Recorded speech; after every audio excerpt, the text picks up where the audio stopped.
In America, a game is being played, and we, as black people, are the pawns. We are the pawns of the wealthy class in America. A pawn in this game is anything being used by a player for their own purposes. We were used as slaves for the wealthy. We were being used as low-wage laborers for the wealthy. We were used for medical experiments by the wealthy, to fight wars for the wealthy, and so on. We are now being used for the general amusement for the masses. It's the 14-month-old Jordan. Sean, you are the father. Little chicks want to Do pay you cash too, understand? you know? That's what I do. What do you do? I'm me. You know, that's why. I'm me. That's the only reason. That's what we're Straight up. creating. Him. That's what we're creating. Yeah. A him. A him. A him. A him. He's walking to it now. I can hear him.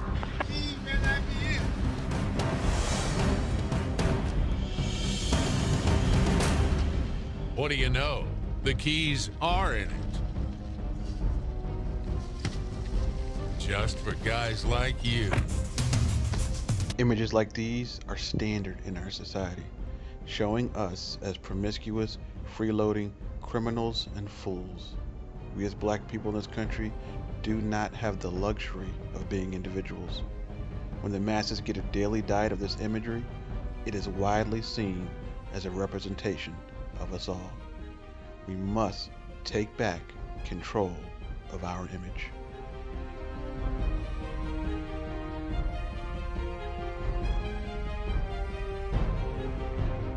Sir, I'm audio recording. Audio recording.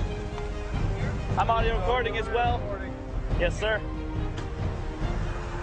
How you doing, sir? Hey, howdy. Can I see your IDs? No, sir. No. Why not? You guys don't have to. I'm not doing crime. Okay.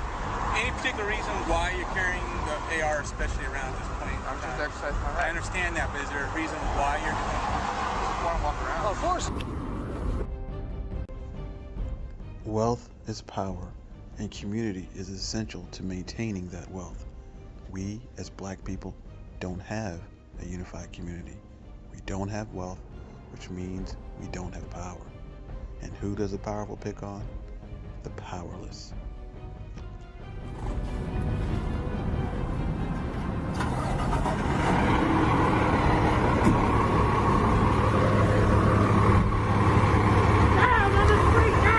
He pulled out the gun. He's getting down.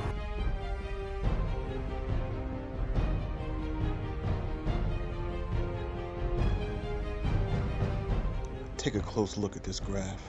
This is how long the average dollar circulates throughout a community in America. In other words, as an example, when an Asian earns $1, that dollar is spent in another Asian restaurant, then spent in an Asian grocery store, then an Asian hair salon, and so on. That dollar circulates for an average of 30 days inside their community. A Jewish community is 20 days. A white community, 17 days. Our community, how long does our dollar circulate throughout our community? 6 hours. That means as soon as we get it, we spend it in another community, and it strengthens their community while hurting ours.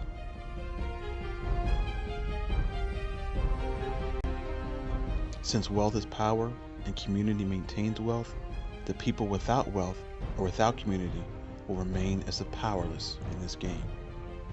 Other communities go as far as financially helping their community members, so their community as a whole will continue to thrive. They realize in order to sustain a strong community, this is a necessity. A few years ago, when the owner of the Clippers, Donald Sterling, got into hot water for his racially motivated comments, he did an interview with CNN's Anderson Cooper. He said something that was very interesting. Watch carefully as he explains what the Jewish community does for its community members. City neighborhoods. The Jewish people have a company, and it's for people who want to borrow money at no interest. They want to give them a fishing pole. We want to help people. If they don't have the money, we'll loan it to you. You don't have interest, one day you'll pay us back.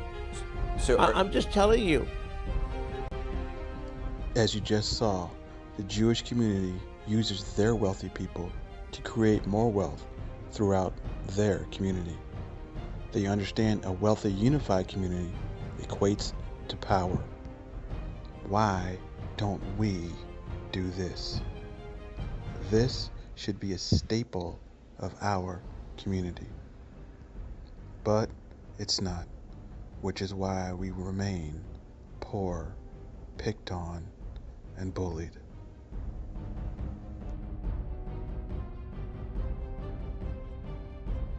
The Negro section of Los Angeles left behind scenes reminiscent of war-torn cities.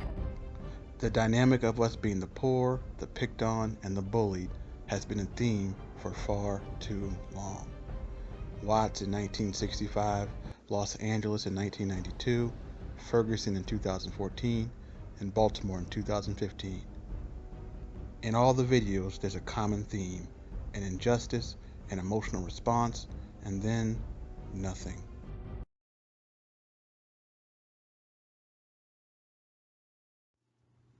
Things stop for a while, it catches the media spotlight, and then back to normal.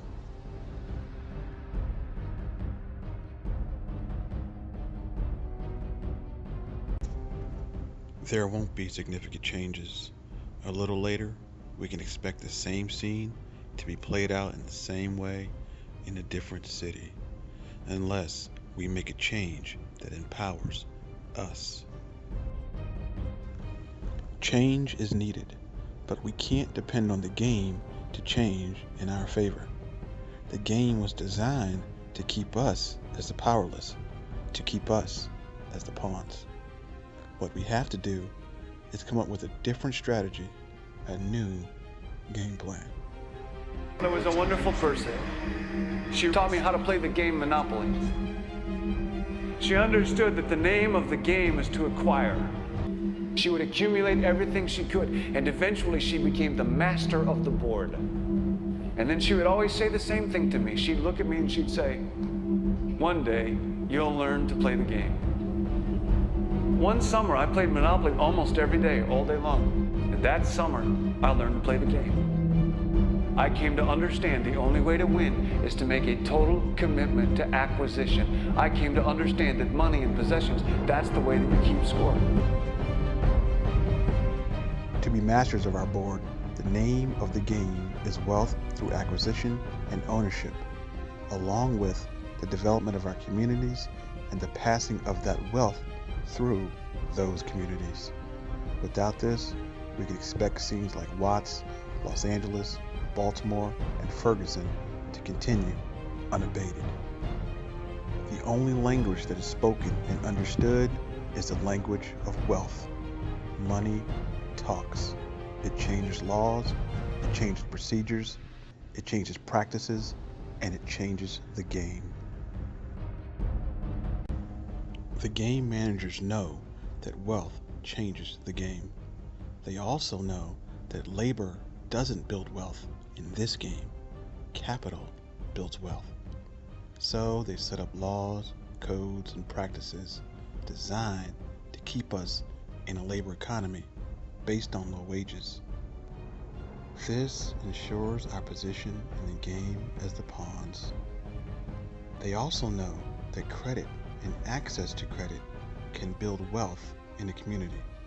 So, to counter this, they disproportionately deny us access to this wealth-building credit. What the report shows very clearly is big banks like Wells Fargo, their home loan office based right here in Minneapolis, is redlining communities of color. That's a practice that goes way back in this country. Denying access to credit for communities of color, African Americans in particular, is not a new phenomenon in America or even in Minneapolis. But what this report shows is that redlining is alive and well, and in fact, in some ways, it's worse than it's ever been. So, if we are denied community building and wealth building capital, how are we supposed to develop? The truth is, we're not. And that's the kicker. The game is going exactly the way it was designed to work. Keeping us as a designated second class keeps us as target for police brutality, unfair laws, and keeps the prison system stocked with fresh, new inmates. It's not an accident that we make up only 13% of the population, but 40% of the prison population. It's by design. The game is rigged.